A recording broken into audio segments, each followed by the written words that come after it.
It's Super Sunday here in Sydney. And after a great day for Los Gallos, the Bons Flying Roos, and Artemis, nice. It may look like plain sailing here in the harbor city, but look out, there's sharks in the water. Who will win the race around Shark Island and take home the prize money? This is day 2 of the KPMG Sydney Sail Grand Prix.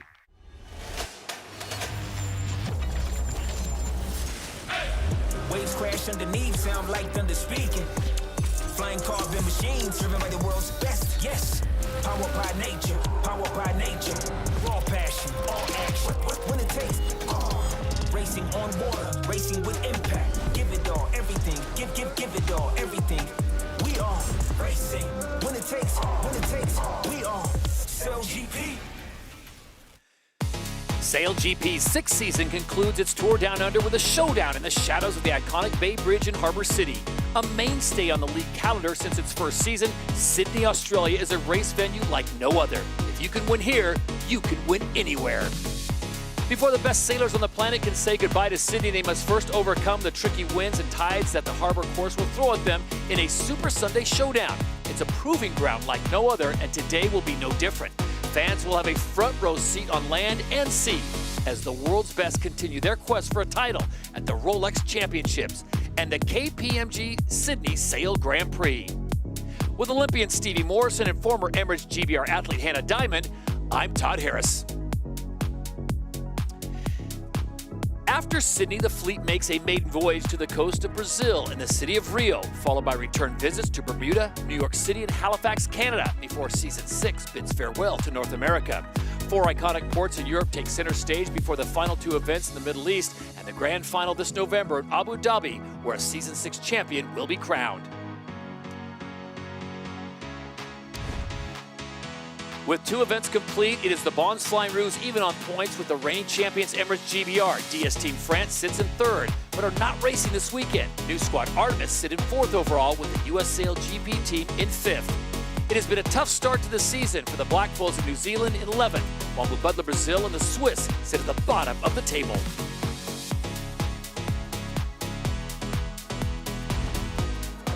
Day 1 of the KPMG Sydney Sail Grand Prix was no ordinary race day for the world-class athletes. This is a tactician's game out here today. Very, very delicate on the foils, very, very delicate with the wings, maximise what you can get from the breeze.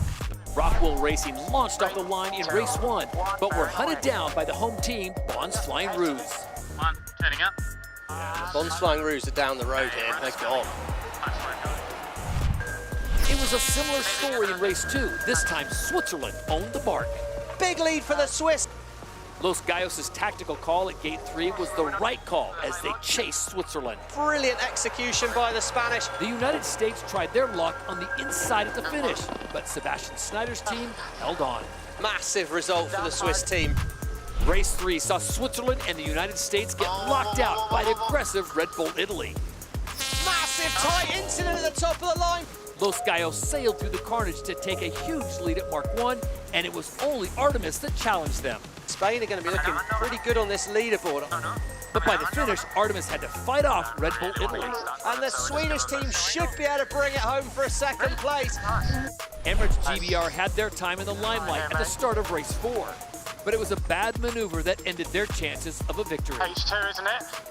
And Tom Slingsby was right there to take the lead.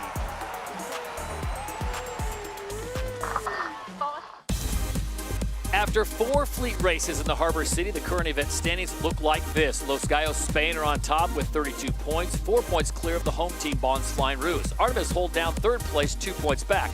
Emirates GBR and Red Bull Italy are even on 23 points. Team USA have picked up a 2-point penalty after the incident in racing yesterday. Well, after those 4 races yesterday, we got 3 more very, very tense races to look forward to for the 11-boat fleet here today. 10 points if you win the race, 1 point if you're in 10th, none for the people at the back.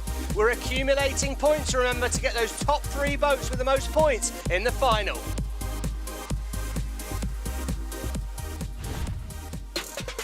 With lighter winds forecast for today, the course is situated more to the west of Shark Island, and the name of the game is going to be finding the best pressure to lift a hull or get foiling. Joining the patches of stronger wind together will be important, and the KPMG decision of the day will be choosing to sail extra distance to try and get into better wind. We're also likely to see big shifts in wind direction as the course is surrounded by land. Getting off the start line well will give teams a big advantage as they'll be able to find more space on the course and avoid any of the disturbed air created by the fleet. The results won't be set until boats cross the finish line with such variable wind conditions. So we are moments away from racing here in Sydney at day number 2 of the KPMG Sydney Sail Grand Prix, part of the Rolex SailGP Championship. All the teams are out on the water, ready to go as we get you ready for some of the best racing you will see, and there are the 11 teams participating. Remember, there is no New Zealand, there is no France this weekend. Right now, we check in with the 4th member of our broadcast team down on the water with a very important guest. Here is Olympic silver medalist Lisa Darmanin. Really tough light winds out here on Sydney Harbour. We have 7 kilometres per hour, gusting to 15 kilometres per hour. But the good news is that we've had a configuration change overnight. We have those big light air T-foils to lift the F50s up and those light air rudder winglets. However, today we'll see the 27.5 metre wing in the sky and jib 1. Currently, they're just 4 people on board, so a little bit lighter to help some speed. It's going to be a tough tactical game out here. I've got one of the best with me today. I've got Black Foils driver Peter Burling. Whilst he's not racing, he's here to give us some extra insight just how hard racing is, and today is certainly going to be a tough one. All right, thank you, LD. 90 seconds to go until we go racing here on Super Sunday. Remember, it's all about getting points to get yourself in the top 3 positions and who will make it into the big event showdown here at the KPMG Sydney Sail Grand Prix. All right, as we are 1:11 away from the start, Hannah Diamond, take a look at this. Much slower as they are into the start box. Yeah, much slower today, and it's going to be really hard to jostle for that position. It's going to be all about acceleration to get this line well. All right, Stevie Morrison, this may not be the high winds to be expected here in Sydney Harbour, but this is still a very tactical race. You're going to have to be point on, especially in your maneuvers. Oh, Todd, that's why I love our sport, really. If you think of Perth, we've had the Winter Olympics, you think of Perth, it's the snowboard slope style. The Auckland event was ski cross downhill, and now we've basically got the tension and the tactics of the curling about to take place in front of us now. I mean, this is just so tight. The boat's early back to the line here. USA, that's a safe position up there. I like that for consistency. Rolex pole predictor at the moment 6 on North Star. I don't see how they're going to get in from there. Artemis pushing the limits at the bottom of the line here. It's slow. It's going to be about judging your turn down to the line. Spain are well positioned in the middle there. Red Bull Italy are well positioned. Looks like there's a penalty for a boat-on-boat incident with the Australians. They've got to keep clear of us, the Italians.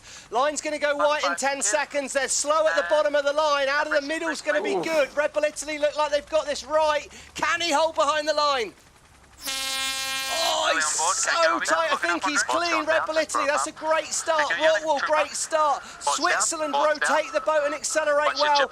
Down at the bottom of the line here, North Star. It's a disaster for the Canadian team. Emirates GBR are out the back too, and it's going to be about who can build speed. Hull up on the United States. They're going to start to roll over the top. Just a touch here, Anna. I think I've just H2. Everyone's searching for breeze right there on the water as they make their way towards mark number 1. The first race here at Super Sunday, and it is a slow crawl to the first mark, but it looks like the Swiss on the inside have the ideal position. Yeah, they've got a really nice position actually up the line. The trouble with being up the line is it's hard to then rotate down, so the US had to accelerate quickly. They didn't. Rottwell have built the speed. They're going to come in fast. They'll be well positioned at Mark 1.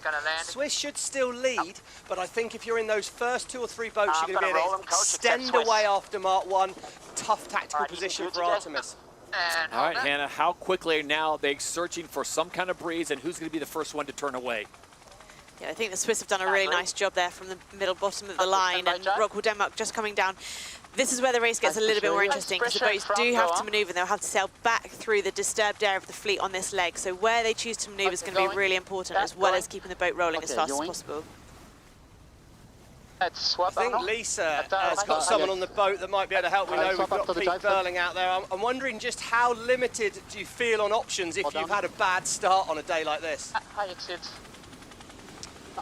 Yeah, I think there's going to be a lot to play for still. Obviously, the breeze has gone a long, long way right. So you see those boats really starting to get down to Mark 1 and driving straight away at the mark. So I'm not sure if it'll stay like this. It's probably going to end up being a bit of a procession. But It's so light, yeah, anything can happen. Hey, go one more for that. So right now it is both holes in the water. It is Switzerland out in front, Rockwell Denmark in second, and Artemis, Nathan Outridge. And this is when he's going to have to really put on that wind whisperer hat, Stevie, because right now they are barely tipping up close to 10 kilometers an hour, nowhere near the wind breeze they need to get up on the foils. Yeah, it's tricky. You can see it does look like on the right-hand side, it's slightly darker patch of water we could see out there. So that's where the Swiss, where the Danish were heading. Los Gallos have gone the other way. What I like about what the Spanish are doing is they're putting themselves in their own patch of water. They're keeping a bit of space. And if they can get down to gate 2 at the bottom of our screen with only one manoeuvre, that's a good chance for a little gain. So we could see the Spanish have to turn at the same time as Emirates here to stop the British team taking their breeze after the manoeuvre. I think the other trouble you have in this breeze, Todd, is the decision you make a minute ago can really, really hurt you, and you're just desperately gripping the wheel. As we come in here, we see the Oracle Cloud. What have we got? Wind speed on Switzerland, 10 kilometers an hour versus only 6 on Spain. Now that's an awful lot more horsepower. That's like having, you know, twice the engine size effectively, but can the Swiss? There's also the question of the angle, and Pete suggested the wind had switched to the right-hand side of our screen, so angle-wise should be good for Los Gallos. Gonna go hold the tip. Nice. And boundary. Just different kind of racing as you see the event standings right now, and these are the top 3 boats.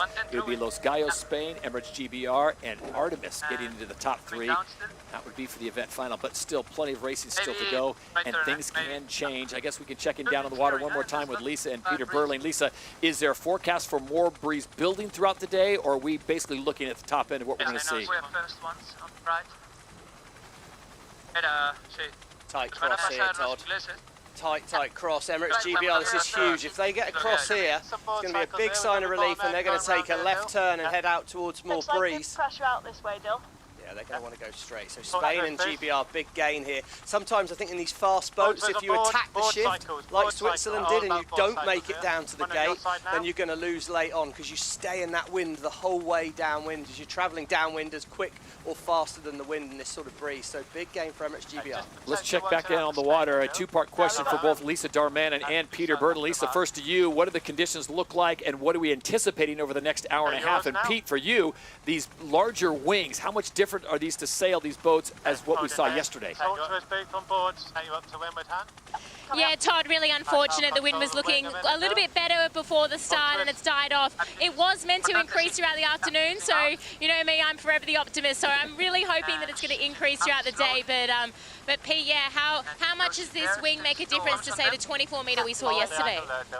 Yeah, this wing obviously gives you a lot more power, so you're able to, you know, get a hull flying that little bit early. Obviously a little bit too light for that at the moment, so you're just really trying to cruise along in that H2 mode with both hulls in the water. But you can see them all working the boards super hard, pumping the boards to keep things moving. This is the umpires. Penalty Switzerland, not giving Mark room. Go behind Denmark. It's not going to be too painful for them. That's the umpire booth on the right-hand side of the umpire studio. Chief umpire Craig Mitchell, they're coming in and dishing out a bit of a penalty, but they've already taken their medicine. Big losers on that downwind was Artemis, and big gain for the Bonds Flying Roos have managed to cut the corner. There's a lot of opportunity out here, and what Pete's saying is actually the teams there are dropping the board and sort of sweeping them through the water. Now that is monitored. They're only allowed to cycle that 6 times in any minute period, but I know that that's, you know, the crews, you give anyone a racing instrument, they'll work out how to push the rules to do it. So I don't envy Craig Mitchell on a day like this, because you know for sure the sailors and the other athletes on the boat are going to have thought of a way to find a loophole. Hannah Diamond, this is your former team, Emirates GBR, flying the hole, or as they say, H1. Is this obviously more efficient because you have less drag in the water, and how much more speed can you pick up, and how soon until you get to the foils? Yeah, that's right. I think they're a long way off getting onto the foils at the moment, but lifting that hull up the water, you're exactly right. It reduces the drag, the amount of boat in the water, just allows you to sail a little bit faster. It's a good indication to us watching that there's sailing in a little bit more breeze than some of the other boats. And like Stevie was saying, they're using the board sometimes to help lift that hull out of the water, but they have to be really careful because there is a limit on the number of times that you're able to do that. And we know that they're using the coaching booths quite often to have the coach count the number of board cycles they're using within that minute period, so they don't go over that. Much shorter races today than we had yesterday with the lighter breeze, like 3 of 4. This is race number 5. We're scheduled for 2 more fleet races. Right now it's Emirates GBR, US SailGP, and Los Gallos Spain, your top 3. And there's the boat positions and big gains for Emirates GBR. Started off in 6th place at mark number 1. They moved into 1st place. Stevie, you got to chalk that up to, I guess, seamanship. They picked the right line, and they obviously great maneuvers. Yeah, I think they were very patient after Mark 1. I mean, Pete mentioned on the water the wind had done a big shift. Now, sometimes when it does a big shift, you can react really quickly to that. I think the trouble is in really light winds like this, is the decision you take, you can't then change it very easily. You know, we talked in Auckland and Perth, you know, they've driven it like they stole it. You can throw the boat around. You can't throw the boat around in this. You've got to be really, really gentle with it. And you know, and I think that's what GBR and Spain both did. They were patient at Mark 1, didn't rush that first decision, and it's come out well for them. Obviously, sometimes you've got to be instinctively quick, but right now, Emirates GBR look good. Faster on the Spanish boat. Look at the top of the mast there. Back to your question before. When we see that number get up to 30 kilometres an hour as boat speed, that's when they can consider foiling. But I think we're, as Hannah said, we're a little bit away from the crews thinking about getting to that speed, because they'd have to sail so much extra distance to do it. So once again, we take a look at Emirates GBR. They are in the lead. They'll have one more maneuver, and then it'll be that right-hander at mark number 3 for the Emirates winning moment as they will pick up a victory here. And remember, we had 4 races yesterday. The Bonds Flying Ruse winning 2 of them. Los Gallos Spain winning 2 of them. So this would be another winner on Super Sunday. As we go back down the water quickly with Peter Burling. Pete, the difference of this kind of racing, I know a lot of people tune in and expect SailGP to be at the edge of your seat, high speeds, but this is still very technical, very precise racing, correct? Yeah, you've got to be super accurate in the slide air, and you only really get the one opportunity to kind of put the boat in the right spot. You know, you really got to plan it out a long way in advance. And no, I think what you saw there down the first run was obviously the GBR and Spain, you know, getting that favoured side of the course, and then GBR getting that slightly better lay line, really doing a good job of cycling the board right to the limit, and then yeah, that's why they're ahead now. But I think the Aussies also did a great job getting back from a little bit of a tough position into what looks like a reasonable result now. No question about it. Somehow they always seem to find a way to get themselves in the top, as Tom Slingsby, a master of clawing back the points. But now the chase is on as Los Gallos Spain will try to reel in Emirates GBR. I think they're just going to run out of racetrack, Stevie Morrison. And so it looks like Emirates GBR is going to come across the line and pick up a win on day number 2, Super Sunday. And the first race of the day, race number 5, goes the way of Emirates GBR as they get the Emirates winning moment as they cross the line in front of the fans on Shark Island. Yeah, that's a huge result for the US SailGP team, for Spain as well. Spain are going to be looking very good for that final here. They were leading overnight, another top result. They're really silky in this light winds, the Spanish. In fact, for the Spanish fans out there, 5th and 6th of September, racing's going to be in Valencia. Tickets have just gone on sale. So Spain are on fire, and actually Valencia often has, you know, conditions that really suit the Spanish team. So yeah, Spanish fans, get online, get those tickets. So it'll be SailGP, US SailGP team, excuse me, that'll come in 3rd place, crossing the line. So a big win for Taylor Canfield and his crew as they open up their Super Sunday account. To Peter Burling's point, and it's probably tough for him to say this, a great job by the Bonds Flying Ruse and Tom Slingsby, the Aussies. I mean, that is a masterful comeback. Currently in 5th, but they could be overtaken here by Martini Grail and Mubadala Brazil. Yeah, Mubadala Brazil got good speed, and I think the interesting thing with that, yes, we mentioned Australia, actually USA as well. They were right up by Australia, and I think, well, what did they do? They did well. They stayed in space, so they got the wind shift. Like Pete said, they perhaps had the time to think about it. They were forced into their decision. Turned out to be the right one. Tight finish here. Look at this. Look at this. We've got a photo finish as they come to the line, and it looks like Martini Grail and Mubadala Brazil are going to get the best of the 3-time champions Bond Flying Ruse. It's not going to make the folks on Shark Island super happy, but a great shot for them as they cruise across the line, and a great job by the Bonds Flying Ruse to salvage that position as they come across the line in 6th. Set up for the next one. We're here to learn. It's interesting attitude, that, isn't it? We're here to learn. I mean, I think, yeah, of course, you're always there to learn. You've got to think like that. But Rockwell, really, you know, it's not been the best start to the season. You've got to be there to get some points coming in. Artemis 8th. That's tricky, isn't it, Todd, for them on the overalls? Tough break for Artemis as Nathan Outeridge brings his boat across in 8th place, with the Germans salvaging some points as they were in dead last in the start box. They'll finish in 9th. It'll be Switzerland in 10th, and another tough race for Giles Scott and that talented team on North Star Canada as they cross the line. So the entire fleet is home, 1 race down, 2 more scheduled to go before we get to the event final here at the KPMG Sydney Sail Grand Prix, part of the Rolex SailGP Championship. As we now take it down on the water, and the team that gets the top prize, it'll be Emirates GBR. Dylan Fletcher, you guys have won here before, but these conditions are very different from what you were expecting from Sydney. How does that go on the first race of the day? Yeah, it's certainly tricky. Not the conditions that any of us would really like to be sailing here in Sydney Harbour, but you know, we're getting through it and really proud of the team bouncing back from yesterday to take the bullet on the first race of the day. Dylan, yeah, you talk about that. One member of your crew, she has a very complicated birthday, 29th of February, so you had 2 chances to get the birthday bullet. How much was that in the team debrief this morning? Yeah, we definitely talked about that yesterday. It felt like we threw 2 away yesterday for hand, so felt like we needed to get at least 1 this weekend. Dylan, appreciate your time. We'll let you get ready for race number 6, and we send a belated birthday wishes to the Welsh goat, Hannah Mills, there on the back, celebrating her birthday in Sydney.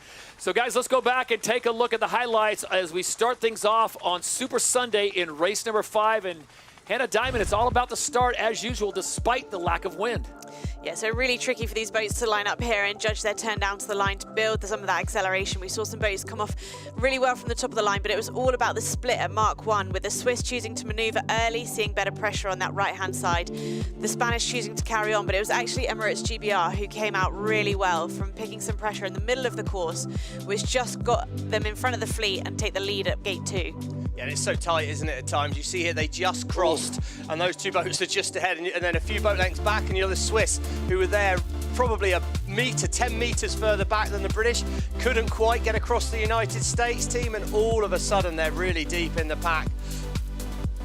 And then from here it was really tricky to kind of catch up at all with such light pressure, but Emirates GBR doing a really nice job being chased closely by Los Gallos, but the Emirates winning moment goes to Emirates GBR and Los Gallos in second.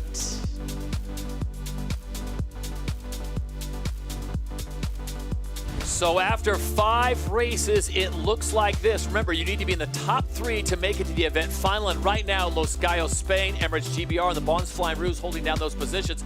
But Stevie and Hannah, I think you can make a case for the top 6 right now with Red Bull Italy, Artemis, and US SailGP teams still in the conversation. Yeah, I totally think so, Todd. I think, you know, I mean, Mubadala, Brazil, and Rockwell, they'll be telling themselves if we win the next race, anything could happen. But it's tight out there. It's, like I said, it's so tense in this light breeze.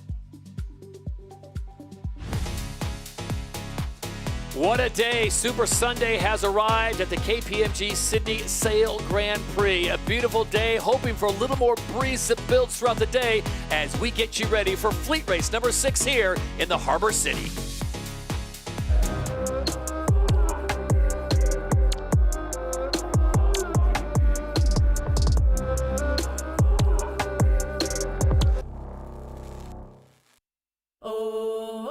My name is Martine Sofiati Grael. I come from Brazil, from the town of Niterói in Rio de Janeiro.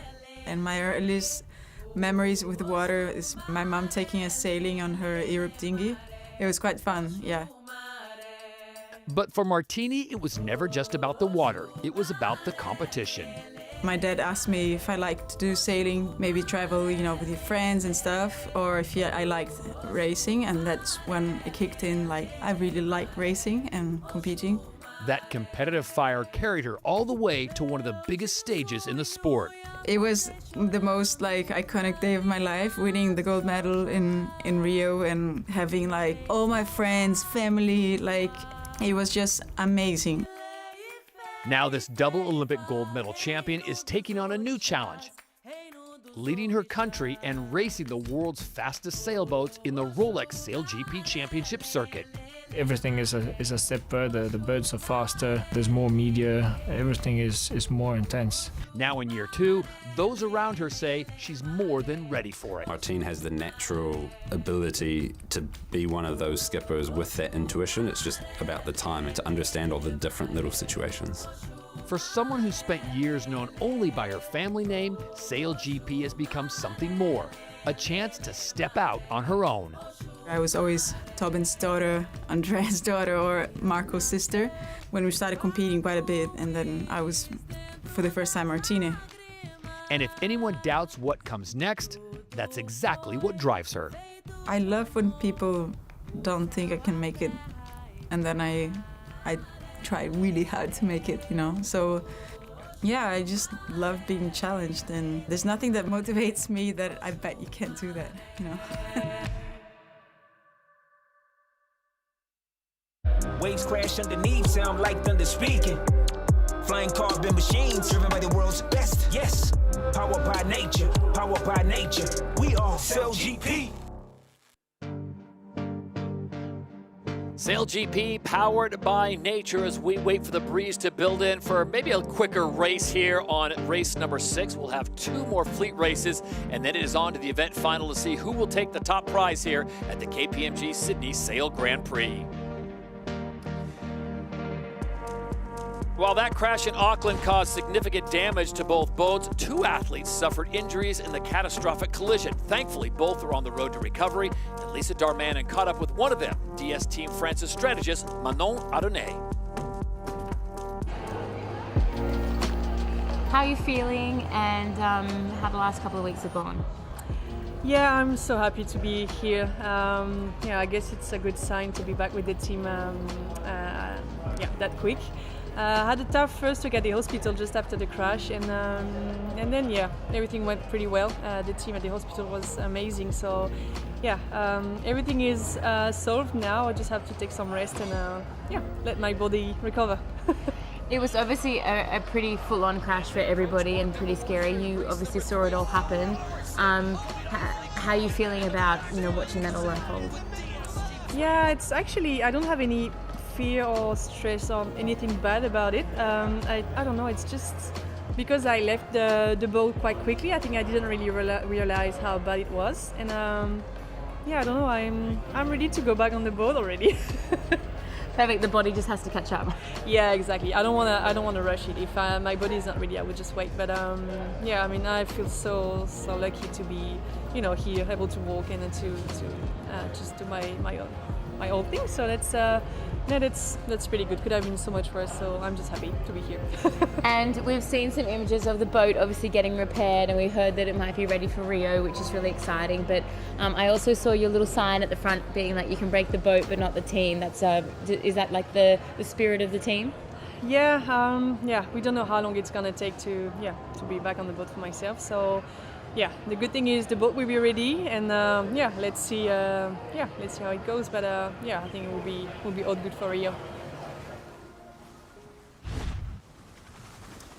And as we get ready for fleet race number 6, we continue to send our well wishes out to Manon. Hopefully that is a speedy recovery, and hopefully they will be on the line coming up at our next event at the NL Rio Sail Grand Prix, April 11th and 12th. All right, under 90 seconds to go. Hannah Diamond, where do you want to be in this chaos right now?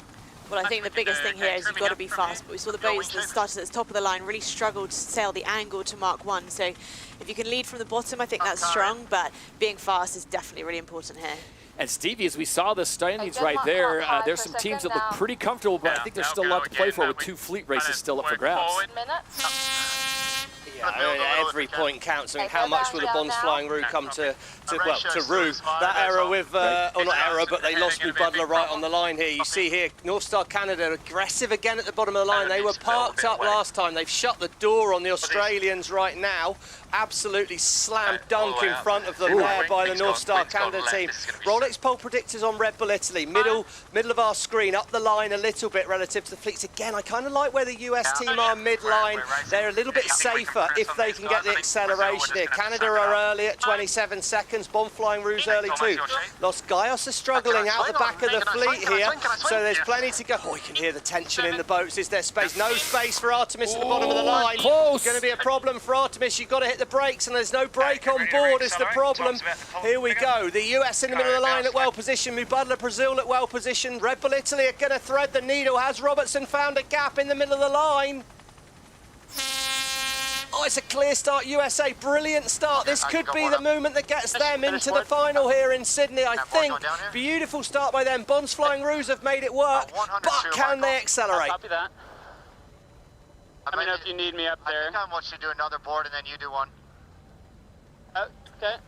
And I would do your board now. Okay, we're hearing about a board psyching penalty. They tried to pump the board on the Switzerland team there. They're going to struggle a little bit with that penalty on Artemis. They came crabbing into the back of the North Star Canada team. This could be a disaster for them, but we saw in the race before there's plenty of chance to gain here. US should be able to lead at Mark 1 from here, though, as they pop that boat up onto one hull. Not foiling, no. Pulling. Oh, pulling, sorry. I was going to say some optimists on board that US. I heard foiling. So it's US SailGP that will lead them into mark number 1 here in race number 6 on Super Sunday.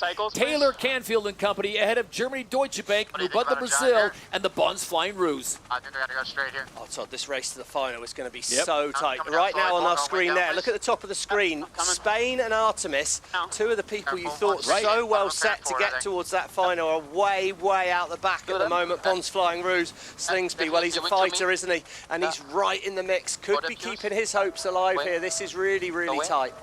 Yeah, slowly. Rolex sprint leader goes the way of the US SailGP team. Their driver, Taylor Canfield. Germany Deutsche Bank with Eric Kosegart and Heil currently sit in second place. And here come the Bonds Flying Ruse with Mubadla Brazil just off to their right-hand side. Lisa, there seems like the teams are a little bit more patient at Mark 1. Have we had another wind shift? Yeah, I mean, I think it's just really changeable out here. I think you learn from the first race, you've got to be patient. What they did differently is they all sailed directly to Mark 1, whereas in the previous one we saw a lot of spread. The other thing is everyone's decided to continue to go straight, except Canada's making, kind of rolling the dice now. So I think there's a little bit of favour near this point that everybody's going to. But Pete, which way would you be going? Do you think Taylor's called it right? Yeah, he's definitely got off to an awesome start there, and I think with that kind of lead, it'll be pretty hard for anyone to get past, but it'll be interesting to see which way they choose out of this bottom mark. I actually quite like the lift up the last beat. So, you know, we saw Italy make a good gain on that side, so it'll be interesting to see whether USA drive back and take that right turn or carry on straight through. Our thanks to Peter Burley joining the commentary team with Lisa Darmanin down on the water here in Sydney Harbour on a day we anticipated much more breeze, but right now the advanced standings look like this. Despite the fact being in the back of the pack right now, Los Gallos Spain on top with the Bonds Flying Ruse, and US SailGP team as it stands right now would get into that final, Stevie, as they would have the tiebreaker over Emirates GBR on 38 points. Yeah, important to remind people watching SailGP that whoever's ahead in the final race, whoever beats whoever, if there is a tie, will be the one in the final. So that's why the US are ahead in that tie break, because they're beating Emirates in this race. But of course, for United States in this particular race, hard to get any better, whereas Emirates GBR will be eyeing up some overtakes. Now, what Pete Burling was talking about was he actually thought that doing a right turn at the bottom, it will mean an extra manoeuvre, but you potentially come to more wind. US, I think that the safe thing to do in this breeze is to limit the manoeuvres, keep the speed and go straight. But if you know for sure that by doing a right turn you're going to get more wind, and if Peter Burling's seeing more wind, then there probably is more wind that way, Emirates might line up a right turn. Leg 2 of 4 as they approach this gate, the DP World Gate. Hannah Diamond, do you agree with Peter Burling and Stevie Morrison? I'd love it if you disagreed with them. Well, I think it's even more tricky in these conditions because not only are you thinking about the strategy of where you want to go, you're also trying to avoid the disturbed air from the other boat. So I think US, for where they are now, they're definitely making the right call, taking the left mark, because if they were to do another manoeuvre and sail through the disturbed air, that's kind of 2 negatives there. But I think it looks like as though they just as they make that left turn, they are sailing into a patch of nice breeze, and they have opened up quite a nice gap behind them, but it's not over yet because there's so much more to go in this race. Yeah, I think easy decision for the US team there, really, like you say. Like, the interesting will be back in the pack.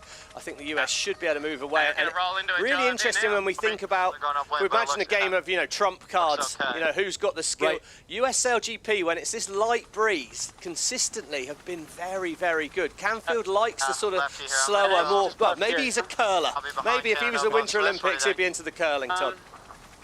Maybe not. Tight at the bottom of our screen here, Emirates GBR. They've got to be careful that they give room to Rottwell, Denmark. They're coming in, Dill. They're coming in. Giving them room. Okay, well maybe they didn't feel they had room there. So Emirates GBR obviously felt like they entered the zone first, and then Rottwell's died in. All those words Dylan's saying there is for the umpire to hear. Giving him room. Well, yeah, but he's making sure Craig Mitchell knows he's trying to do everything he can. He's basically trying to paint the picture. Emirates are going to lose a lot of places. Oh, there you go, yeah, so Rottwell, Denmark moved in where they weren't entitled to space. That's really costly for Emirates GBR. Max Helm here the whole time. But you dived in there, Nikolai. You weren't entitled to go in there, so yes, Rottwell's... Oh, that's just really unfortunate for Emirates GBR. Going to lose a lot of places. Stevie, this is not like ripping the Band-Aid off quickly and taking your punishment. This is a slow pull of the Band-Aid on that injury, and it's going to sting for a while. This is going to really hurt. I mean, they still might, you know, I mean, I think what's good, and this is where I think Stuart Biffle brings a lot to that team. See how calm they are. Little reset. Okay, that's happened. We can't control the past. We've got to think about the next right move. Keep making good moves. Tight on board here, and we can see Artemis are having to give space to a lot of all my life. Awfully close. Yep. Giles Scott's entitled to room in there. Nathan Outridge has got to open the door. Mercy. It's just so painful. They make that one decision and they're tight for a mark a long way out. They're not quite right on a cross. Oh, and it's just hurts and hurts and hurts. This is like trying to park your Rolls Royce in a spot intended for a Cooper Mini. Well, but a Rolls Royce has got a set of brakes. These things don't have brakes, Todd. That's the problem. You can wiggle the tiller around. Well, Pete, how do you stop one of these things in this light breeze? How do you actually manage to slow up? Rolling here.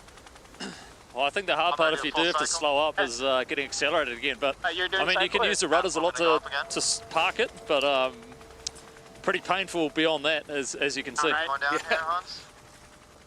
So right now it is US SailGP way out in front. They have a massive lead as they approach on this penultimate leg 3 of 4. It'll be mark number 3, and then they'll take a right-hand turn, and then it's off to Hallelujah Land. If they make the final, Stevie and Hannah, this will be the first time they made a final since December of 2024, so it would be a big moment for Taylor Canfield and the US SailGP team. Yeah, well, last time we had a really quite light wind event, Todd.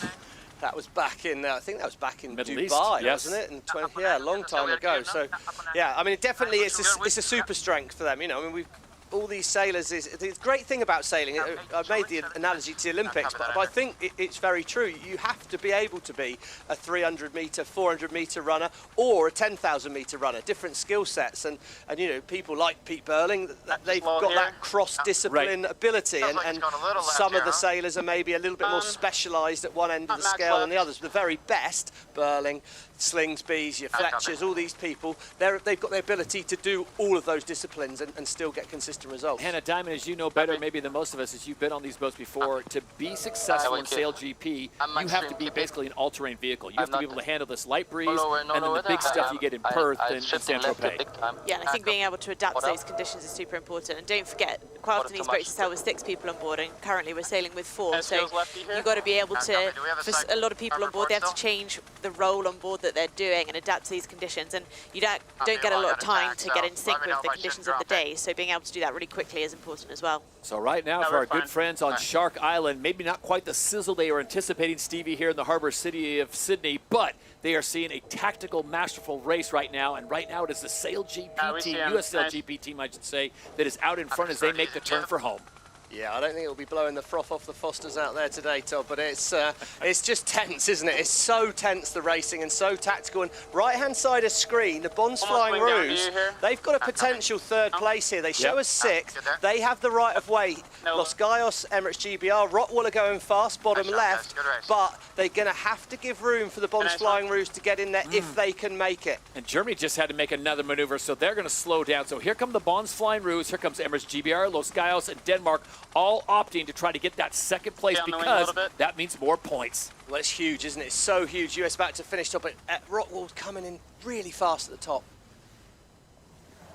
And as they approach the line, race number 6, the 2nd fleet race on Super Sunday goes the way of the US SailGP team as Taylor Canfield brings it across the line to pick up the maximum points. Good result for them. Anna Weiss there, as I say, I think super strength when she can be the only one on the handles. I think just that pure athleticism really good. Germany are going to be good. They've got right of way. Right, who's got right of way here, Todd? Los Gaios touched the zone. They are not entitled to room with Germany. They are entitled to push Rockwell out the way. Rockwell needs to know he can get round the front of the Spanish. We can't quite see it this angle. There we go. We come back now. Rockwell, they're fast. They're going faster. I think they're going to be okay. Brave by Sir Hesed. He's judged that perfectly there. Emirates GBR in a tough spot now. And Emirates GBR dropping back to 6th spells good news for Taylor Canfield and US SailGP team because that gives them the nod in the head-to-head.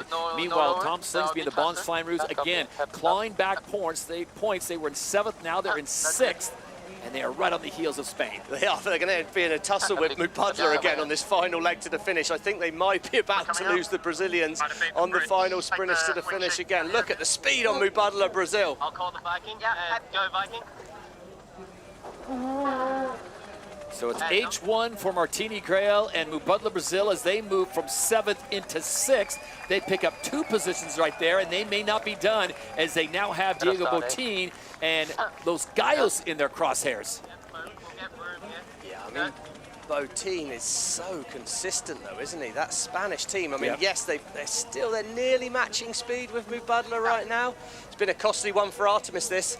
They're going to need a minor miracle to get to the final. Look at them in 10th, left-hand side of our screen, that leaderboard there, another tricky one for North Star. This is a weekend they want to forget. They're going to want to get on the plane home pretty soon here because it's been a tough one for them. Spain get it in 4th.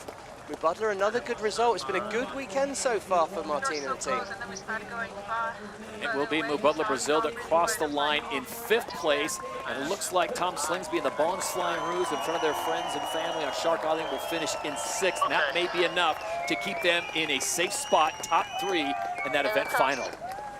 But Emirates GBR, Stevie, they were in 4th, then it was 5th, and they have dropped back. They're going to finish in 7th place.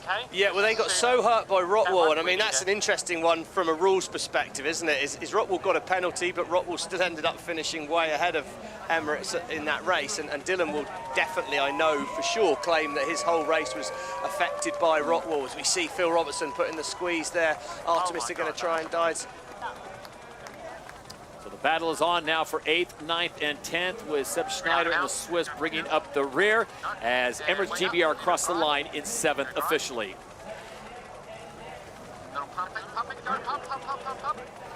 Right now we sit it down on the water and we visit with the winning team in race number 6. It'll be US SailGP team and their driver Taylor Canfield. TC, that was a great race, not the fastest we've seen, but you guys really seem to excel in this light breeze.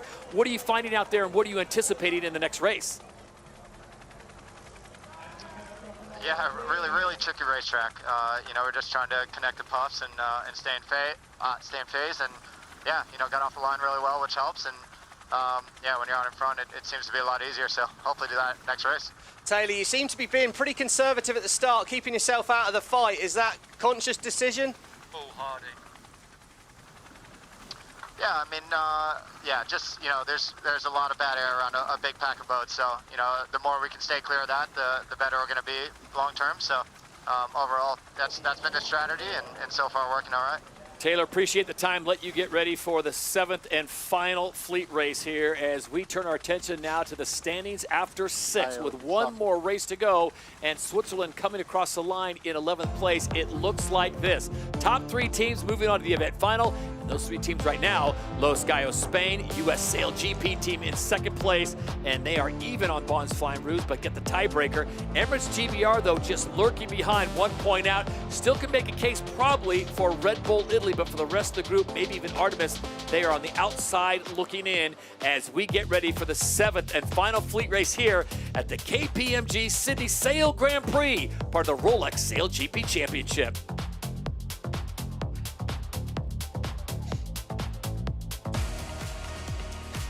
Well, it is a beautiful day here as we get you ready for the last race. We got to let you know that to become a SailGP athlete takes dedication, skill, strength, and a deep love for the sport and the water.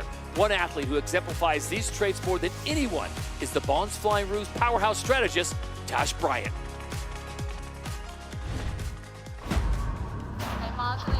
Tash Bryant. Oh, yeah, I think she's one of the most underrated strategists in the league. She's had a tough journey, though. Major success in youth classes. Missed out on Olympic selection where she nearly gave up. Olympics loss is the Bons Flying Roos gain, though. Tash Bryant's story started 5 years ago in Sydney.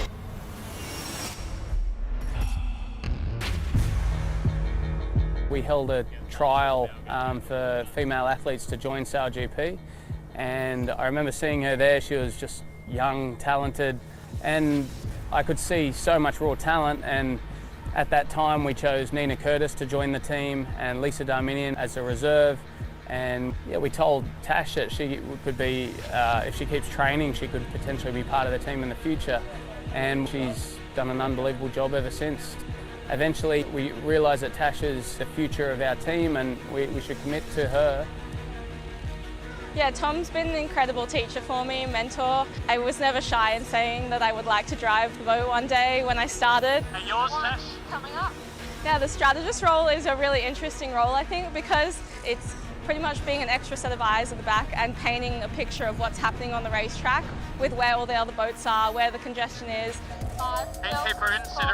And kind of my opinion on what I think we should do around the racetrack in regards where the other traffic is. When the driver has to cross the boat, you do have to be comfortably at the wheel and making sure that you know kind of what your next move is, what the next pressure is. So the impact you have on the boat is actually a lot greater than I realised at the start.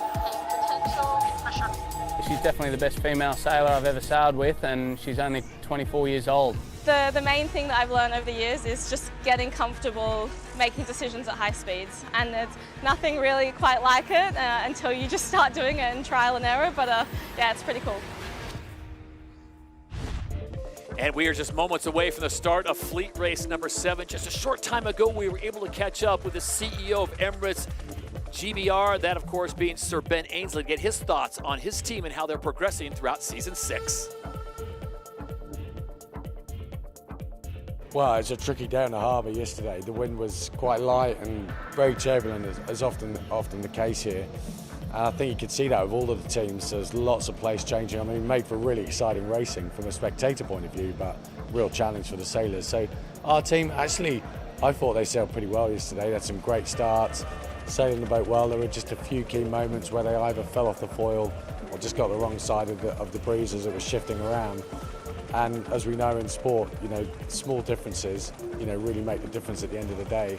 So go out more. I know they've you know, looked hard with the coaches overnight about some of those specific changes that they can make with the boat handling. And, you know, they've proven that they're good. They've got a lot of resilience in the team in terms of coming back from maybe tough situations in the past and really having good Sundays. And they're going to need one today. So under 90 seconds to go, and it is all on the final fleet race here at the KPMG Sydney Sail Grand Prix. There are the current standings. Remember, the top 3 move on, and Emirates GBR, Ben Ainslie's team, 1 point out behind the Aussies, so they would love nothing more than to ruin the Aussies' weekend and really disappoint a lot of people on Shark Island, not seeing the Bonds Flying Roos make it to their own event final, as we are now 1 minute away from the start of the race. All right, Hannah, this is a big one, and now we start talking strategy. Obviously, the USA wants to keep their position there. Spain doesn't want to do anything to get themselves into trouble, but if you're the Bonds Flying Roos, Emirates GBR, you've got to make sure you're at the front end of the spear. Yeah, that's right. It's pretty hard in these conditions to impact any of the other boats. You've got to make sure that you're lined up nicely. I'd say the US are in a pretty good position. Emirates GBR are a little bit far towards the back of the box, but coming in with speed. Behind us, which I'm not too stoked about. Come on, Switzerland, come on. Oh, so Artemis have got a penalty turn too late next to the Bonds Flying Roos. Big error there by Outeridge. He's going to have to drop behind the Australians. Rolex Prole Predictor sits on Bumbadla, Brazil, but will they be able to wind it up from there? USA are well positioned again. Canfield's managed to find space amongst the mayhem in the middle of the line there. He's going to be able to wind it up. Australia, the Bonds Flying Roos are slow at the moment. So are Emirates GBR. Spain already in the final. We're taking it easy. We're looking for the line to turn white. Canfield's lining it up at the bottom end of the line here to accelerate towards the gun. Clear start, great speed. North Star Canada coming through fast. They might manage to jump out, but again, it's the US SailGP team well positioned. Red Bull Italy, they've got to win the race to have any hope of getting to the final. Pushing pretty hard, going back up with it. Canada have gone through that gap real fast. North Star, they seem to love the last race of these events. They won the last race in Perth. It's been a disastrous weekend so far. Can they leave with some good news? Look at this, Los Gallos out the back. The Spanish maybe feeling confident that they've done enough work to keep themselves in the top 3. So they sit in last place. Emirates GBR currently sitting in 8th place, or 9th make that, but it is Rockwell, Denmark leads them to mark number 1 in the final fleet race here in Sydney. It is Red Bull Italy in 2nd, North Star Canada, and then the US SailGP team in 4th. Yeah, well, Spain are in the final, Todd. Mathematically, other than having a crash and getting penalty points, they would be in foiling. The Rolex, there you go. Sir Hested's got the lead and he's snuck it away. Got the speed in. Got to be smooth from here, though. Pete, you've been in a lot of these sort of race to the final situations. How much option do you actually have to watch other boats that you're specifically racing, or are you just racing your own boat? I'll chuck diff in the turn head. Turning up in 5. Happy to leave, lady. Oh, sorry, that was maybe a bit of a quick throw. Perhaps should have given Pete a little bit more warning for that question. We see there straight down to the bottom on Rockwell, Denmark. Ooh, wow, silky smooth, massive gain, massive lead. They're going to be gone here. The race for the final is so crucial. Australia are struggling to make Mark 1. It looks like they've had a massive wind shift here. And in fact, Australia can't make Mark 1 without manoeuvring. This is a nightmare for the Bonds Flying Roos. They've never not made it to the final here in Sydney. Every season we've been here, they are way out the back. Emirates GBR, United States and Australia, it's whoever finishes ahead of whoever in that race to the final. So for Emirates and the US, this is great news. Slingsby's got to find a rabbit from a hat right now. Happy this side. See that wind rotated all the way around to the left, so Rockwell, Denmark pretty much sailing straight up the course to the next mark at the moment.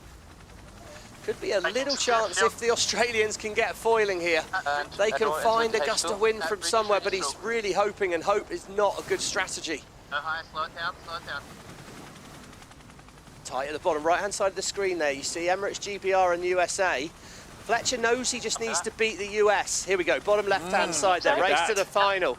At the moment, it's Red Bull Italy who need to gain 1 place. Remember, a tiebreaker. If USA lose a place here, then the Italians will be ahead of them.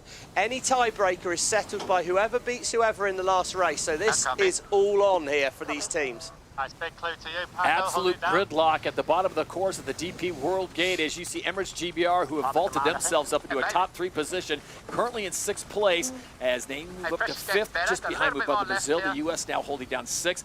But Stevie, to your point, terrible finish for the Australians. The Bonds Flying Roos currently sitting in 9th place and just looking for some breeze.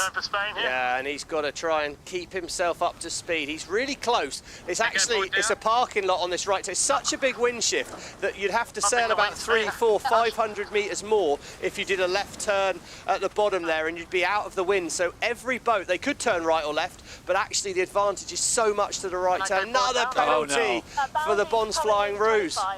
Got to drop behind Spain. So for the Bonds Flying Roos, coming off a big win at the last event in Auckland, and they are in jeopardy now of not making the home final here in Sydney. As we check in down on the water for the latest on the weather report, Lisa Darman, and what do you see? What does the weather look like for the rest of this race, and what does it look like for the event final coming up in a few short minutes? Well, a big left shift and the breeze has pushed in. We saw F50s on the foils, which is really nice for everybody on Shark Island. But Pete just made a good point. This might be the shortest SailGP race ever, Pete. Yeah, it looked pretty short there, didn't it, with the Denmark popping on the foils and getting around the racetrack in good shape. But I mean, awesome race going here between Italy and USA for that final spot in the grand final. And the Emirates winning moment in the 7th and final fleet race here in Sydney goes the way of Nikolai Sehested, and Rockwell, Denmark snuck that one in on us on a very fast beat to the finish line. They get the win. It looks like Red Bull Italy's going to hold on for 2nd possibly, and then you've got North Star Canada with a good 3rd place finish, but Stevie, that's a little too late for them. They needed that result on day number 1. Well, yeah, I mean, they needed the trouble when you have a big shift in the wind like this, to Hannah's point, you see they're nearly sailing straight top of our screen where Mubaba Brazil is. That's the mark they're all going to. The wind's come to the top left-hand corner of our screen. It's changed angle. It was coming straight down our screen. It's come to the top left. So they're all able to get right up the course. And as soon as you're following another boat in that cut, you hear about, you know, following a car and you're in the slipstream and stuff. Trouble with a slipstream in a sailing boat is it's actually disturbed wind from the boat in front, less horsepower, you're just going to go slower. So overtaking on a course where you can only follow is really, really hard. There's no tactical options, which is great news for the US team at the moment, basically, because all the boats behind them are struggling to overtake. So yes, they're in 6th, but they just need to not lose another place, and they'll be ahead of Red Bull Italy, and they'll be in the final. Another foiling sighting out on the waters. Mubaba Brazil currently in 4th place and coming to the finish line with a great way to finish here in Sydney, giving the fans on Shark Island something to cheer about. So the Brazilians will finish in a top 4 position, just ahead of Emirates GBR. And what a performance by the Spanish, Stevie. Although they sit in 8th place, they did their damage on day number 1, picking up those 2 wins. That gave them enough points to have this breathing room here on day 2. Yeah, they did. And the Spanish, I still think in this light stuff are really strong. He really was very low risk in the start. Emirates GBR, man, I mean, they are monsters, aren't they? It looks like another final here. I mean, it sounded like Sir Ben had maybe been out celebrating a night earlier there, from what I heard on the one before. But clearly, the rest of the crew didn't celebrate Hannah's birthday. Hannah, you know, will be only celebrating should they get the win here, but they are just relentless in their getting to finals lately. And there is Emirates GBR coming in front of Shark Island. They are the defending champions from this event last year, winning here in Sydney as US SailGP team crossed the line, almost punching their ticket for sure into that event final, finishing in 6th place. Huge, huge result for the US SailGP team. And then the gap to Germany Deutsche Bank, and there is Los Gallos, Spain in 8th place. But again, as we mentioned, 2 wins on day number 1 had them way out in front, so they had margins of error to play with, and they will bring it home safely, and they will be in the event final here in Sydney. Yeah, and it's an interesting final, isn't it, when we see that, because we're going to potentially, 3 boats only on the course. There effectively will be a lot more wind speed. You know, there'll be a lot more opportunity to get on the foils. I think that will suit Emirates GBR in Spain, perhaps more than the US SailGP team. But Canfield is so good in the pre-start that he might be able to muscle that boat ahead. So it's going to be a very interesting fight. Bond's flying route 10th. Nightmare, absolute disaster. Well, Stevie, I'm going to turn our attention to the smartest person in our gallery, of course, that being Hannah Diamond. Just a few IQ points ahead of Tupai. But Hannah, what do you think as you look at that final? Who do you like? Who do you favor in these conditions? Well, I think, you know, over the weekend, the Spanish have been the most consistent team by far, but I think, you know, for Emirates GBR, they probably wouldn't say that they've had their best sailing weekend here, but to still be able to make that final and put yourself in a shout has got to be pretty good. So a tip of the cap for the Bonds Flying Roos as they come across and finish in front of their friends on Shark Island. And then it'll be Artemis, who really had just a negative second half of Super Sunday. And they will come across the line and just missing out. And that means the 7 fleet races are now complete. And it is on to the final here on Super Sunday at the KPMG Sydney Sail Grand Prix, part of the Rolex SailGP Championship, as we are set to go for the big race, the big showdown for the top prize here in Harbor City.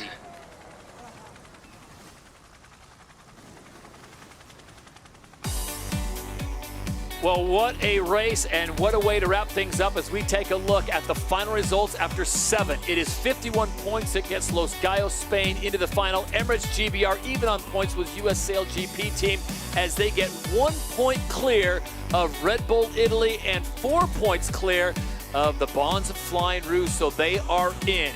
It's Spain, it is Great Britain, and it is the USA.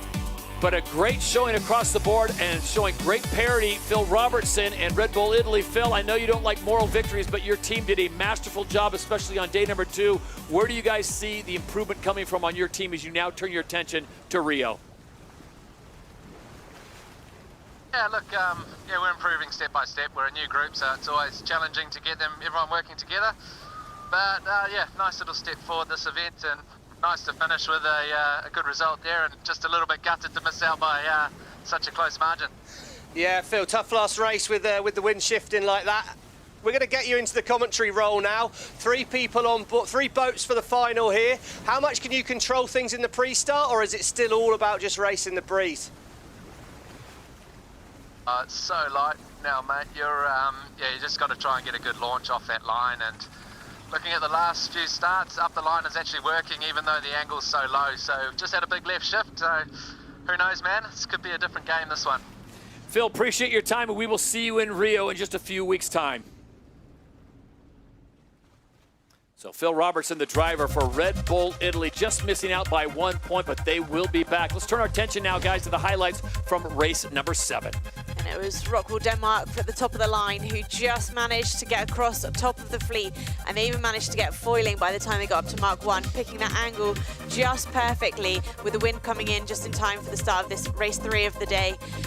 It was the first time we'd seen foiling in the fleet for today, and Red Bull Italy were just behind them at Mark 1, but with a bit of a left shift down the course, they just managed to sail all the way down to that right turn at the bottom, turn up to go to the final leg, and it was really easy for them to get around from there. There was quite a lot of traffic in the fleet, so a huge amount of separation, and I think Nikolai will be really happy, along with the rest of his team, to get a win on the scoreboard.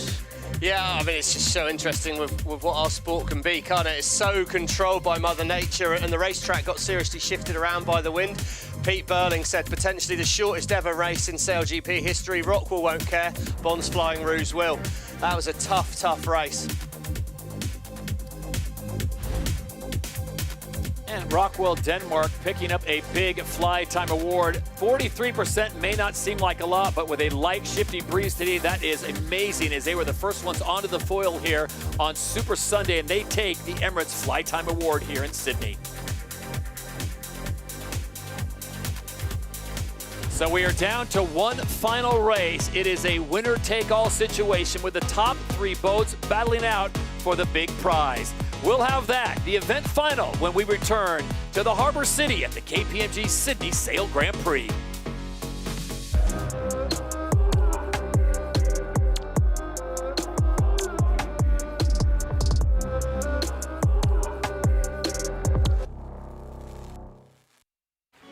Athletes across SailGP were invited down to the Accor Surf Day on Manly Beach. Aussie surfing legend Sally Fitzgibbons showed the teams the ropes. Oh, 2 ocean sports colliding, and especially under the banner of Accor. Like, you know, all the premises are right here on the ocean, and we live the beach life. So to share that that affinity with the water and have them in there on a different craft, it was just so good to see them light up. True athletes they are. They came in and they're like, so how do I do this part next? How do I turn? How do I improve myself? So I love that part of when I get to meet all the other athletes. The former world #1 gave the athletes the tips and tricks that took her to the top.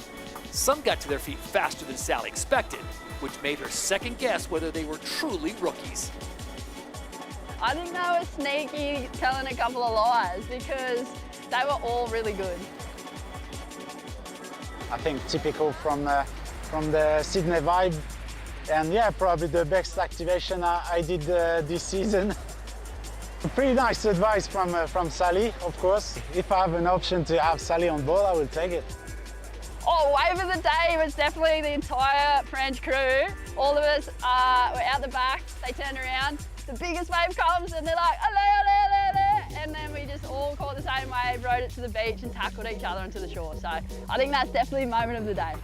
It's looking like it's going to be a big event for us, and so it's nice to have a relaxing day.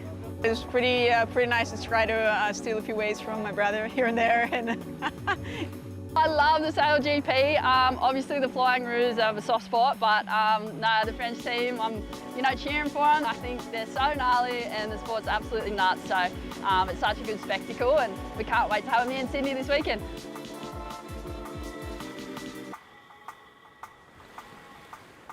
Waves crash underneath, sound like thunder speaking.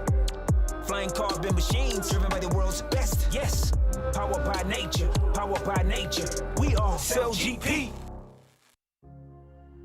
Discover another side of Sydney, a playground built around one of the world's most spectacular harbors. Climb the iconic Sydney Harbour Bridge.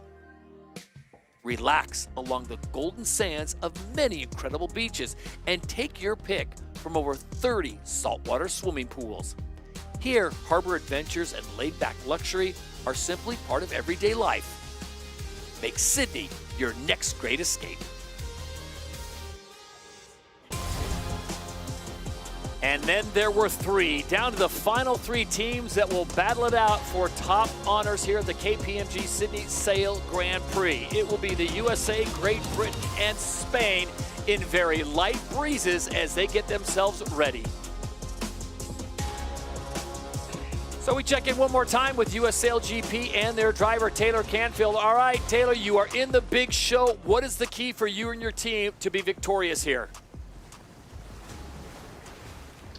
Yeah, I think a little bit more of the same. You know, we've put some really good races together so far, and yeah, we got obviously a little more open racetrack, a lot more clean air. So yeah, we'll see what it brings us. But yeah, we're sailing the boat well, and we're happy with how things are going. Taylor, I'm sure none of the other teams are listening. What's the plan in the pre-start, mate? Are we going to be aggressive, or are you going to try and keep yourself to yourself again? You'll have to wait and see. Not gonna give away the secrets.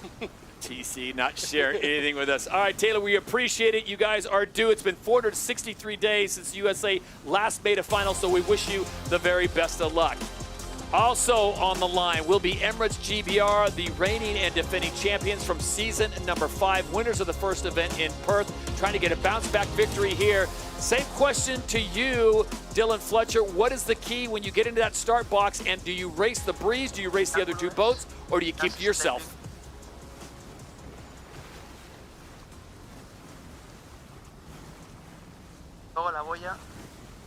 From there. Yeah, go ahead, Taylor. Give us, go ahead, Dylan. Give us your idea of how this thing's going to go down and where you guys are going to play it. Yeah, so the breeze has come left quite a long way, and breeze has come left a long way here, so kind of thinking, I think if anyone can smash a start on the foils and keep on the foils for the whole race, I think they'll be gone, so everything to play for. Stuart, just like the lakes up north, isn't it, mate? How has this increase in the breeze done for you? Is it going to be a lot more potential for getting the boats going fast around the track with just 3 boats? Yeah, I think so, Stevie. Yeah, I think obviously there's like Dill said, there's options for foiling now, we think. So, yeah, like you said, if you get the boat on the foil and manage to keep it there, then you're going to be in good shape, I'd say. Wouldn't be a terrible belated birthday present for Hannah Mills, so we wish Emirates GBR the best of luck as they get themselves into position. Another event final for the reigning and defending champions. And just a short time ago, Lisa Darmanin catching up with Los Gallos Spain and Diego Botín. Diego, it's tough out here. Well done, making another final. What's gonna be the key to win this one? I think the start is gonna play a big one here. The wind is super light. Wind is shifting a lot also, so maybe we expect a possibility of a big shift in the final. So heads up for it, and we will see. You did pretty well to sort of stand back and let things happen, and then fight your way through the fleet. You must have confidence with your speed. Yeah, we are. I mean, today is more about positioning probably than speed, and we are happy with how we are sailing. We just need to focus on the start. Good luck. Thank you, Diego. All right, with no bias, Hannah Diamond, as a former member of Emirates GBR, how would you play this one if you were on board your former boat? Well, I think exactly what Dylan said. If someone can get up and foiling, then they're going to be pretty hard to catch. But it does look like the breeze is up a little bit, and with so much more space on the course, there's definitely more opportunities to get up and foiling. So as the fans on Shark Island celebrate, as we have reached the event final, let's check in with 2 folks down on the water. Here's Lisa Darmanin and Peter Burling give us their perspective on how this is all going to play out. Yeah, well, as you guys have been talking about, the wind shifted. It's a different game out here, but Pete's trying to work out which way he would go and what would happen. Pete? Yeah, we're trying to decide if there's much wind out of Mark 1. It definitely looks like where we are sitting here at the windward end of the line, there'd be enough to get foiling, and you can see GBR and USA popping a hole there. But yeah, it looks super light down that first run, so it's going to be all to play for sure. Pete, as we get to 2 minutes to go before the start of this race, when you get into an event final like this, and you've been in many of them, and there's just 3 boats out there, how much are you racing against the other 2 boats, and how much are you trying to basically just stay away from them and not just get in their space? Well, that's definitely the trick, is to, if you can be the boat that's in free space away from the other 2 going fast, you normally lead at Mark 1, but definitely easier said than done. All 3 boats are a long way apart at the moment, so it'll be pretty interesting to see how this plays out. They all seem to be setting up super high in the start box, and obviously the Spain are coming in super late there, so it's pretty unconventional what's going on at the moment, but yeah, going to be a fun one to watch. Yeah, it's going to be an interesting one. It's interesting to Pete's point. They're all saying that towards the top end of the line, so more to the left-hand side of our screen, that's where there's a little bit more breeze potentially. So don't be surprised to see the boats trying to hit there to find that extra wind to get foiling at the gun. 1 minute and 7 seconds to go. Spain, by coming in late, they get to make their plan based off what they see from everyone else. So T-minus 1 minute before the start of the event final here at the KPMG Sydney Sail Grand Prix. Will it be the USA, will it be Great Britain, or will it be Spain walking away with the 10 season points?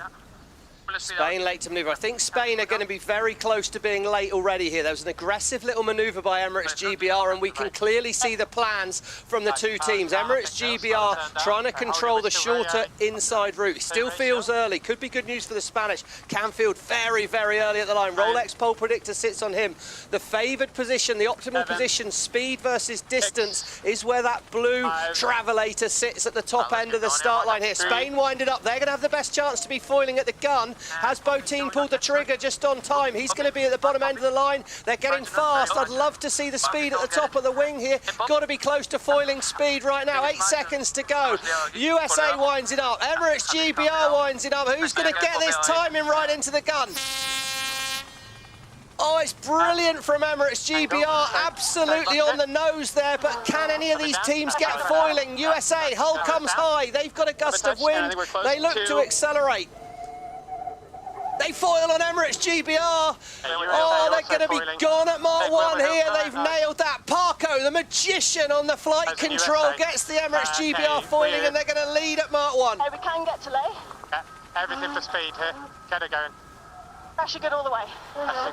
US SailGP team also up on the foils as they approach mark number 1. Here comes Taylor Canfield on the right-hand side, trying to close down Emirates GBR, who will have the inside line, and they'll grab the whole shot. Oh, Emirates have tactical control. Can they cling on inside? USA are going to be trying to get to put the disturbed wind onto the Emirates boat. They'll come to the boundary. Emirates and USA will have to manoeuvre. It's going to come down to an accuracy of manoeuvre competition. Can any of the teams stay foiling? Emirates board fires. They turn. US turn. Can they stay foiling on either boat? And turning. Here it comes for US SailGP. How silky smooth can they be?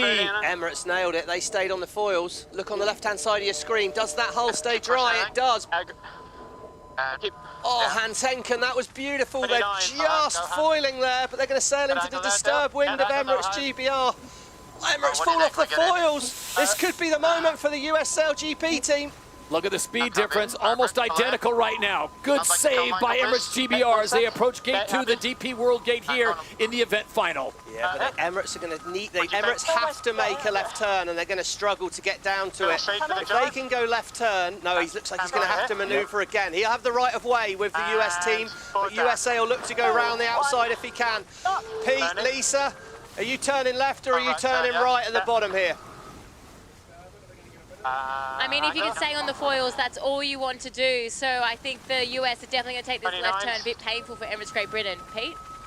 Yeah, it looks like they've done a nice job, nailing that jibe, getting the ley line perfect and foiling out of the mark here. And I mean, if you can foil to the first boundary on the upwind, you're going to make a massive gain.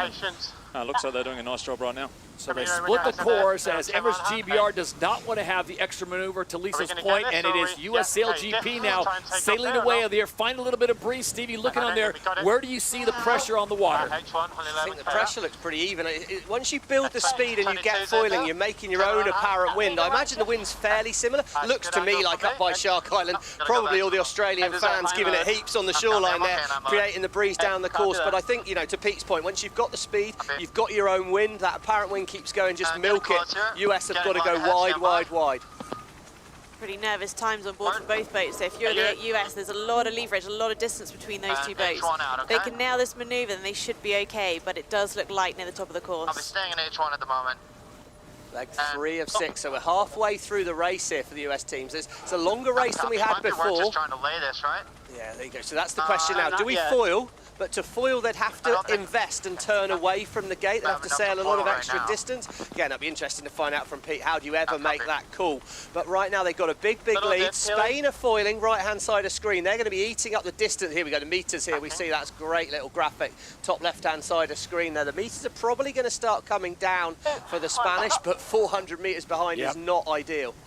Turn a little, Bill. So they are looking for a big wind shift right now as Emirates GBR, remember, they won the first event of Season 6 in Perth, trying to get their second. And for US SailGP, this is 463 days since they last made a final. Stevie, you have to go back to Season 4 in Cadiz when Jimmy Spithill was at the wheel the last time the US won an event. So a big moment for Taylor Canfield and his team. Yeah, I mean, for Taylor and sort of what I like to call SailGP US Mark II, this would be massive if they can do this. But right now, look at our ladder lines. They tell the story, don't they? They're 200 meters ahead. Watching it. What's the better breeze? Much better breeze to the right, course right here. Key question. Key question. So he said if I do a right turn, I'm probably going to get more wind, but I've got to do extra meters for that. Pete, how do you ever judge whether it's worth the meter lost by doing the manoeuvre versus the meter you might gain for the wind? Is that just pure instinct? Happy to go straight.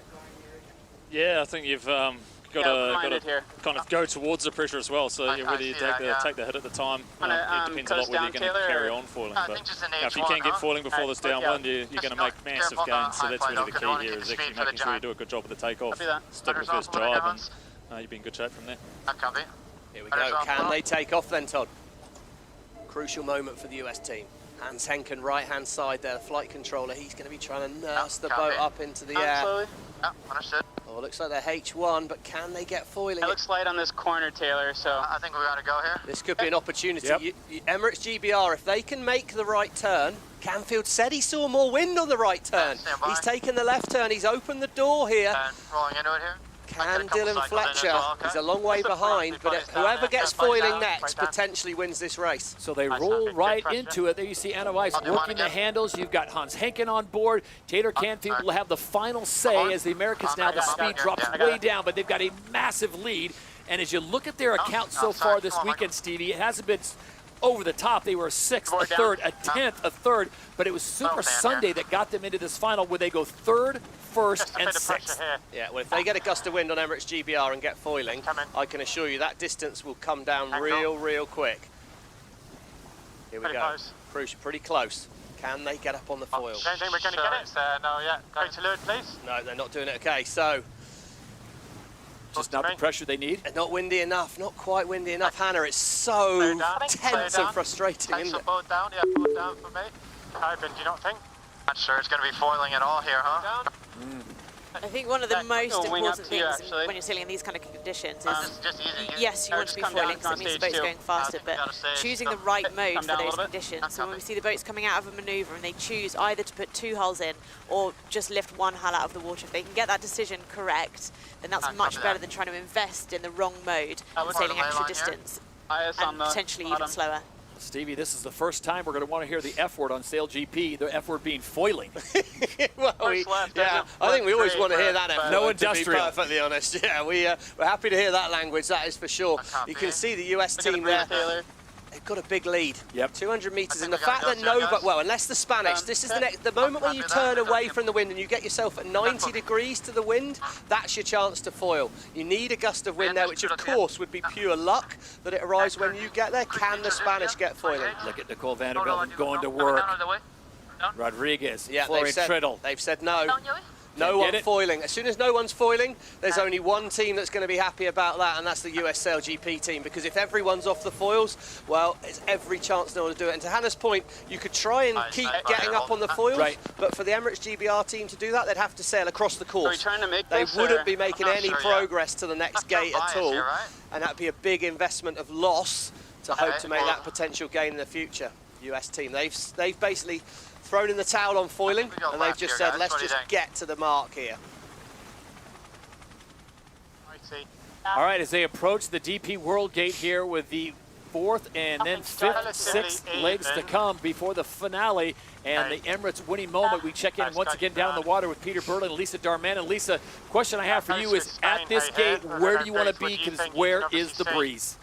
Place for Spain or? Jiving, let's have a look after. Well, you know, USA, they're rolling into the jibe right now, so they're going to take the left turn. I think in general there has been a little bit more breeze on this left-hand turn towards Shark Island since that wind did that big shift. But, you know, it's just so nerve-wracking out here. I know it's a lot slower than we're used to, but that intensity is super high because, you know, it's not as easy to throw your boat around like you used to. Pete, there's been a lot of chat about choosing modes. How hard is it? You know, right now it's pretty obvious that it's 2 hulls in the water, but when it is marginal, how hard is it to make that decision? Almost looks a little better course left here. I think the US did a great job. They were on their top mark, you know, taking the H1 down and then just transitioning to the mode they're in now. But yeah, it was a little nervous times when GBR came around, whether they're going to be able to take off on the puff on the top right. But yeah, you definitely want to be where where USA is now. They're doing an awesome job. Okay, Pete, well, tickets have just gone on sale for the 5th and 6th of September in Valencia. Have you got any hope for our Spanish fans of being able to make a comeback, or does this one look locked down for the US team? I'm coming up a little here. Well, it looks like they just brought the top marks down a little bit to keep us close to target time. Yeah, I mean, for me, there's still a chance of Spain to get GB, but I wouldn't give them a massive shot of getting all the way to the front from here. So you're saying there's a chance, Peter Burley. So right now on leg 5 of 6, it is US SailGP team out in front looking for their first event victory since season 4 in Cadiz, Spain. As they will nurse this thing home, this isn't speed chess, this is very tactical, and they're going to have to get this right, but a massive lead, Stevie, that they picked up on leg number 3 has put them in this position. Yeah, they'll sail all the way to that blue line that you can see just in front of them. That's the theoretical ley line. So if they manoeuvre on that, they'll be able to make it to the next gate with no more, well, with only one more turn required. But by getting to the line and then being able to hit that blue circle that comes with it at the top there as we're on board the Emirates GBR boat here, and you can see they're miles behind here. They've had to do an extra manoeuvre here. That circle, if the US team enter that, then they own the mark tactically as well. I mean, it's very unlikely that's going to become a play right now, but for Canfield, yeah, any US Olympic team could be the man for your curling team in 4 years' time, because he is ice cold in these tactical conditions. Hey, 3. So as Emirates GBR try to hold on to that second position right now, and Los Gallos Spain holding on for third, it's a good time to focus on US SailGP team. Stevie, this team's been under a lot of pressure, obviously. We've had events in the US they have not been able to win, so they are feeling the heat. But coming up on May 30th and 31st, tickets available for the New York City event, and this could be a hot team coming into that event, their home venue. Remember, only one stop in the States this year, and it's in the Big Apple. And here we go, rolling into it. That will be the Mubadala New York Sail Grand Prix on May 30th and 31st. So they make the turn, and this will be the last maneuver for US SailGP and the fans on Shark Island with a front row seat. Yeah, and as we see that as well, it's done here. What's interesting, right-hand side of screen, Spain. Tactically, I kind of like where they are. They're going to have the right of way when they meet Emirates GBR at the top here. Remember in Auckland, it was Emirates GBR that dived inside of the Spanish at the final mark. Opportunity to get a second place, and remember, it's a long, long season. Every point matters, and Los Gallos will be desperate to get back to that grand final in Abu Dhabi at the end of the year. But what a result for the US SailGP team. Let's let them enjoy it. Speaking Spanish on board. There you go. It might seem premature celebrations, but when you're that far ahead, you may as well enjoy it. So not the breeziest days here in the harbor city, but the KPMG Sydney Sail Grand Prix will go the way of the Stars and Stripes. It is the US SailGP team that will cross the line, and they will take top honors and the Emirates winning moment as they claim victory here in Sydney. Yeah, that was a solid day, because that was a tough, tough day. And I think, you know, I'd be interested to talk to the team afterwards, but I think Hans Henken, when he got them up on the foils off that start line, oh, I mean, that was the moment right there. That was silky work to get flying then. That was a gold medal flex for SailGP fans, especially for the Americans, as they claim the victory here in Sydney. Crossing at the minute. Here we go, Spain have got the right of way here as we come into this circle. I heard easy cross from Stuart Biffle there. Doesn't look that easy to me, but they are going nearly 5 kilometres an hour quicker. Have I got one? Please? He's got to be sure he's ahead. Really tight. Right of way Spain, but Emirates GBR, if they can squeak round the front. Yeah, he's made it. There you go, Emirates GBR will get second. That was tight for a moment. It closed right up, but Dylan and Co are going to get it done. That's when we're done. Well, what's amazing about SailGP in Season 6, Hannah Diamond, is you look at the parity. The first event went the way of the defending champions, Emirates GBR, as they defend their title from the year before with a victory in Perth, first stop for SailGP. And then the second event in Auckland, the big collision between France and New Zealand. That win goes to the Bonds Flying Roos. And here in Sydney, Australia, it's US SailGP. So 3 events, 3 different winners. Yeah, it's really shaping up to be a great season with so many boats able to take a win at each event. But it's all about being consistent across the season, like you say, if you want any chance of reaching that grand final where it all counts at the end of the year. Yeah, and we're leaving this first sort of, I don't know, almost call it first leg of the tour, the down under section here. We're going to move across to the Americas next, and yeah, I mean, Emirates GBR, all right, they finished second here, but they first, second. I mean, consistently, and in terms of the race to the final, wow. They look pretty solid on that boat. wasn't a win, but second place, and that'll be great season points for Emirates GBR as they continue to defend their title from season 5. A good performance from Spain. Hannah Diamond, we talked about it during practice on Friday. They looked solid, and while they would want the win, finishing the top 3, again, more season points. Yeah, I think they've done a really nice job this weekend. They do look really solid in these conditions, and they're great in the breeze as well. So I think they'll be pretty happy to wrap up this event with the final. And when you win the race, you get the speedboat into the prize giving. So that's the fastest race we've seen all day long as US SailGP team on their way to pop the bubbly and claim the top prize as we take a look at the highlights from the start here in the event final. Dylan Fletcher called it before the race, and he said the first boat to get foiling is going to be pretty hard to catch, but they were the first boat to get on the foils, but it was USA hit the top of the line and just had a bit of a better angle by the time they got to Mark 1. Really marginal foiling conditions. The wind picked up just enough to be able to put the boat up onto the foils. And Emirates GBR, they chose to lead that manoeuvre away from the boundary, splitting from US SailGP team, which ultimately put them on a different gate mark, allowing the US just to lay down and take that left gate turn, which gave them a huge lead at that point in the race. Yeah, I think Emirates probably were forced into it. The US team just got so well ahead, but this was a big call for the US SailGP team. We potentially didn't want Emirates to split, but Canfield stayed pretty calm, manoeuvred, took the left turn, kept the speed in, and then followed them round. I think it was a cool performance by the US SailGP team. Mark 2, first win for them since Spithill left the team, so huge result for the US team. Well done to them. And the Emirates fly time goes the way of US SailGP, Taylor Canfield, Hans Henken, and Weiss. The rest of the crew down there doing a fantastic job. Not the biggest number, but that 22% was key on that one leg where they took the lead and never looked back. So it's US SailGP that gets the Emirates Fly Time Award at 22.8%. So let's take a look at the event points with a beautiful day of Sydney in the background. It will be US SailGP that gets all 10. They take a massive points, and then it's Emirates GBR in second with 9. Los Gallos and Spain, they finished in third place. They claim 8th with Red Bull Italy. Phil Robertson just missing out in the final. They get 7. And the Bonds Flying Rouge, the home team, rounding out the top 5. They'll pick up 6 season points to add to their account.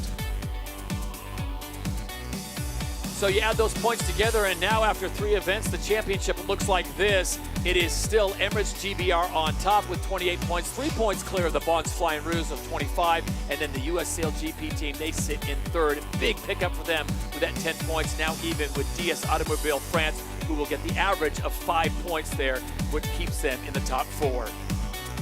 Let's take a look at the Rolex Precision Athletes of the day. Taylor Canfield, driver of the US SailGP team, taking the win and always aggressive on these starts, really dominating in these light wind conditions. I'm sure the sailors from Rockwool, Denmark won't feel rewarded with the results they've had this weekend, but some really great sailing from them. We look forward to see them climbing the leaderboard in the future. Well, they did do a great job. A lot of those athletes out there on the water, that's for sure. And then when we think about who actually managed to get the top speed of the day, of course, we call it our DP World fastest speed of the day. Well, it was our champions of the event here in Sydney, and it was the US SailGP team, 46.16 kilometres an hour. Bear in mind, we had barely 15 kilometres an hour of wind. Incredible work by the US team. Well, coming up next, it's another first. NBD never been done as the league makes its way to South America and the shores of Rio. You won't want to miss that. It's the NL Rio Sail Grand Prix coming up April 11th and 12th from Rio de Janeiro, Brazil. Rio sets the tempo, and SailGP turns up the pace. For the first time, the world's fastest racing league explodes onto Guanabara Bay. High-speed action just meters from shore in one of the world's most electric cities.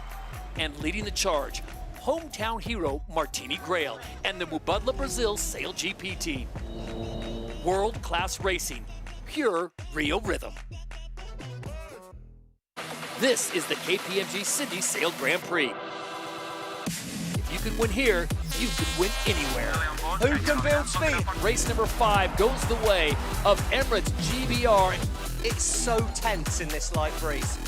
Nice job, guys. Wow, silky smooth.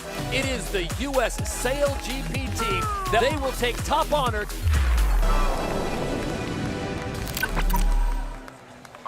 Solid day.